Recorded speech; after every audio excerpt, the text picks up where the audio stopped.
In 1990, only 3% of Americans said they had no close friends. None. Zero. By 2024, that number became 17%. 1 in 6 people. Nobody to call at 2 in the morning. Nobody to help them move a couch. Nobody. And you've heard the explanations. Phones, social media, remote work, the pandemic. We're all just too busy, too online, too distracted to really see each other anymore. But what if I told you that's not the real culprit? What if the thing that's actually killing friendship isn't in your pocket, it's under your feet? What if loneliness isn't a technology problem, but an architecture problem? I'm going to show you something today that almost no one is talking about. Not psychologists, not architects, not your favorite self-help channel. We're going to look at the actual blueprints, the floor plans, the ceiling heights, the hallway widths that have been systematically dismantling human connection for the last 70 years. And fair warning, once you see it, you can't unsee it. Every apartment you've ever lived in will look different. So, stay with me. Let me take you back to 1850. This is a typical American home. Not a mansion, a regular middle-class house. And look at this room right here. It's enormous. It's the heart, the hearth, the parlor. Everyone cooks here, eats here, argues here, mends clothes here, reads here. Privacy basically doesn't exist. If you wanted to be alone, you went outside. Now watch what happens in 1950. The post-war boom, suburbs, the nuclear family, and suddenly the house fragments. Every function gets its own box. You don't cook where you eat. You don't eat where you relax. The family is still together under one roof, but they're in separate containers. And now 2026, look at this. Look at how many doors you have to pass through to get from one person to another. In 1850, you had open flow. In 2026, you have a logistics network. You don't live in a home anymore. You live in a filing cabinet for humans. And here's the data that backs this up. The average new apartment in America today is about 1,050 square feet. That sounds fine, right? But here's the trick.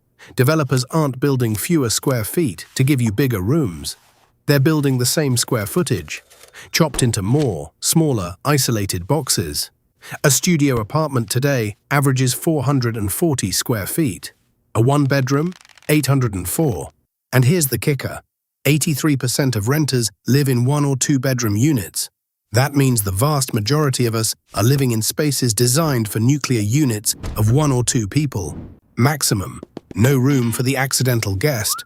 No space for the neighbor who drops by. No parlor where community can spill over. But the floor plan is only half the story. I moved into a new building last year. Elevator building, 40 units, nice lobby, secure entry. And in 6 months, I never once had a conversation with a neighbor that lasted longer than, "Oh, sorry," in the elevator. 6 months, 40 units, hundreds of people coming and going every day. And I didn't know a single name. I thought it was me. I thought, I'm getting older, I'm less approachable. People are colder now. But then I looked at the hallway. This is your average modern apartment corridor.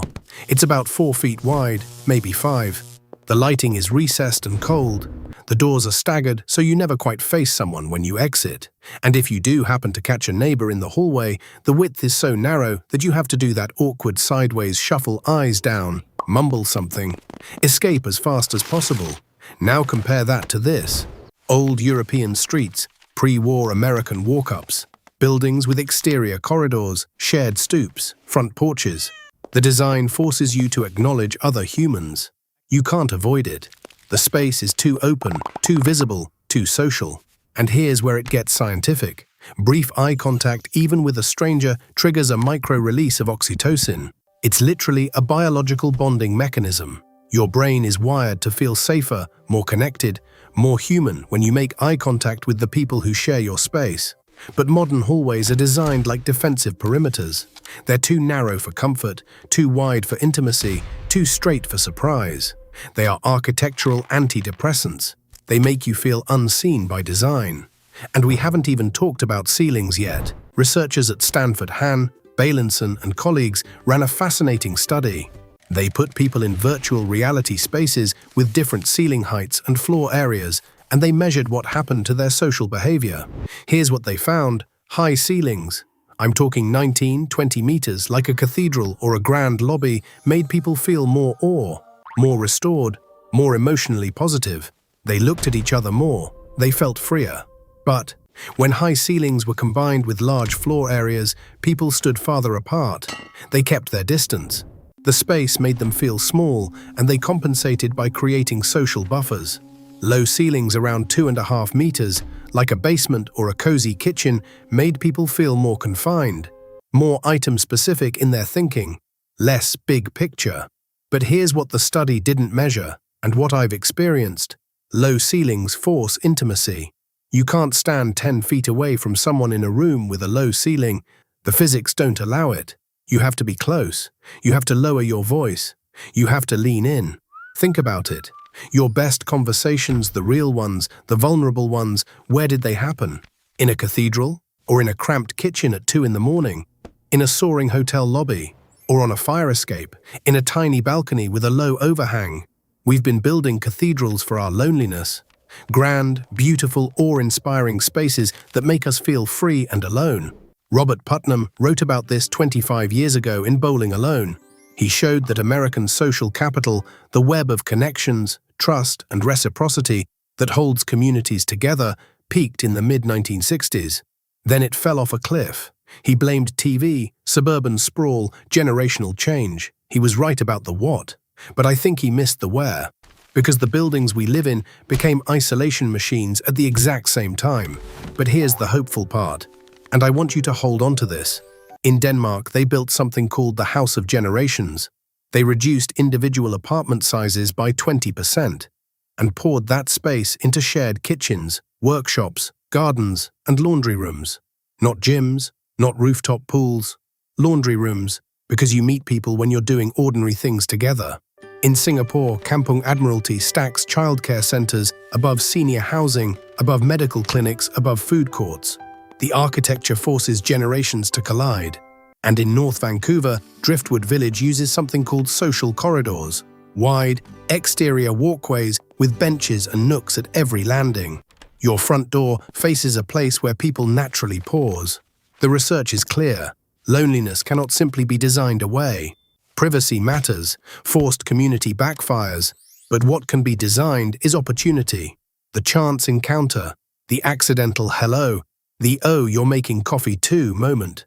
I want you to think about the loneliest you've ever felt, not sad lonely, just disconnected, invisible. Now think about where you were. Were you in a crowd? In a building full of people? In your own apartment with thin walls where you could hear your neighbor's TV, but never their voice? Loneliness is not a personal failure. It's not because you're awkward, or old, or too busy, or not trying hard enough. For millions of us, loneliness is a design feature of the spaces we inhabit. But the same way it was built, it can be unbuilt.